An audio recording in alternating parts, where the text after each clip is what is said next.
hear any noise in the background, that's my phone going off.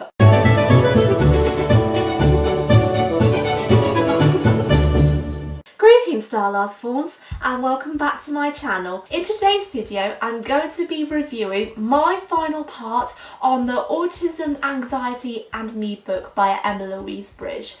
If you haven't seen the other two parts yet, I'll leave links in the description box below, but if you don't want to watch both of them, then that's absolutely fine, and I'm going to give you a heads up so you get the idea. Emma was diagnosed as an adult, and before she received her diagnosis, she decided to keep a little diary explaining her emotions, feelings and struggles in social life, and these include independence, having meltdowns, transport, socialising with friends and counting money. She describes how she sees these struggles in her own point of view, and in between her mum makes a little commentary and key advice to anybody who knows someone who's on the spectrum or who are on the spectrum. I'm only going to be reading one chapter from the book today because I don't want it to be too long and I want to give you my final review. So I'm afraid it's not going to be much interesting with the reading process, but hey ho, never mind. So the chapter I'm going to be reading you today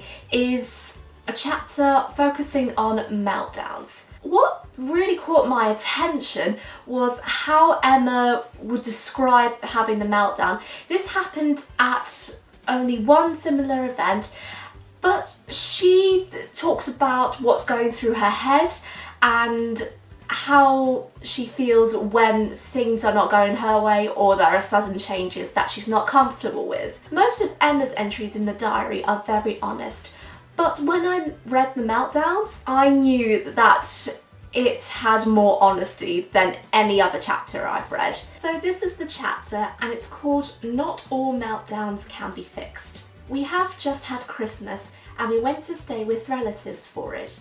The place where we're staying is close to our old house that we haven't sold yet, and which I still consider home at least, until we sell it. I thought this might be hard, but actually, with Mum keeping an eye on me, I handled it remarkably well. On the last day we were packing up, and from the moment I woke up something felt wrong. I felt stressed and I couldn't work out why. It wasn't until we were getting in the cars that I told Mum something felt wrong, although she had noticed I had been on the edge during the morning. I just couldn't pin down what was wrong though, so I tried to forget about it. For the journey there, I had not been stressed, so for the journey home I tried to recreate the same journey. Even though we were taking a different route, I sat in the same seat, in the same car and put on the same music. It didn't work. I ended up having a meltdown. But there was nothing that could really be done. I couldn't get out of the car while it was driving. I couldn't stay behind anyway, and nothing Dad said was getting through to me. In this case, I just had to keep crying until it was done. Eventually, I could breathe normally again. I had run out of tears and couldn't talk. It wasn't until then that I managed to work out what I was just struggling with, the idea of leaving and going back to Cheltenham, because it felt like moving day all over again. I have had a hard time expressing myself most of the time, but in this instance I couldn't understand what was wrong with myself, let alone explain it to anyone else. Not until I had worked out through my emotions did things make sense. Sometimes panic attacks or meltdowns appear like that they are for no reason. I feel like I have no idea why I'm feeling stressed or scared. However, I can't think logically and just be okay. Plus, deep down, there is usually something. A reason. I just haven't figured it out constantly yet. That doesn't make the panic or the stress or the upset feel any less real. I wish all my stressful times could be just talked through and fixed by my family, but sometimes I just need to work it out of my system first.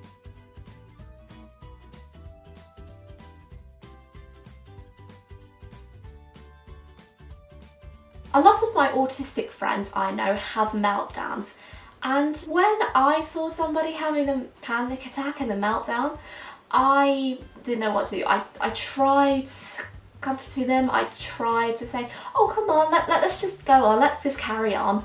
And I found nothing was working. What I learned is that when someone's having a meltdown, I have to give them support as much as possible, but just stay with them and be patient until they are ready. However, if they want to choose a few minutes by themselves, then that's absolutely fine as well. People shouldn't really be put under pressure for it. And I think in Emma's case, that's just something that she really wants to have. She wants to be in her own bubble, just trying to get the worries and the stress out of the system, and when she's ready